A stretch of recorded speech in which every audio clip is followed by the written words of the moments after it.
بسم اللہ الرحمن الرحیم۔ مبارک ہیں وہ لوگ جن کے پاس نصیحت کو الفاظ نہیں بلکہ ان کے اپنے اعمال ہیں۔ آہستہ آہستہ چلنا اور منزل مقصود تک پہنچنا ڈرونے اور راستے میں رہ جانے سے بہتر ہے۔ فتنہ انگیز سچائی سے مصلحت آمیز جھوٹ بہتر ہے۔ یہ ضروری نہیں کہ جو کوئی خوبصورت ہو، نیک سیرت بھی ہو، کام کی چیز اندر ہوتی ہے باہر نہیں۔ دشمن سے بچو اور دوست سے اس وقت جب وہ تمہاری تعریف کرنے لگے۔ مال و دولت آسائش عمر کے لیے ہے، عمر اس لیے نہیں کہ انسان دولت ہی اکٹھا کرتا رہے۔ بخیل آدمی کی دولت اس وقت باہر آتی ہے جب وہ خود زمین کے اندر چلا جاتا ہے۔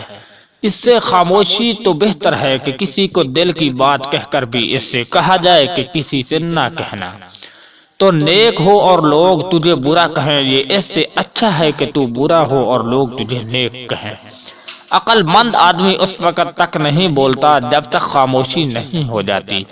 جو تو اس سے وابستہ نہیں تو اس سے وابستہ نہ ہو۔ عقل مند اور بیوقوفوں میں کچھ نہ کچھ عیب ضرور ہوتا ہے۔ کچھ عقل مند اپنے عیب کو خود دیکھتا ہے اور بیوقوفوں کا عیب دنیا دیکھتی ہے۔ آدمی کے علم کا اندازہ تو ایک دن ہو جاتا ہے، لیکن نفس کی خباثت کا پتہ برسوں میں بھی نہیں چلتا۔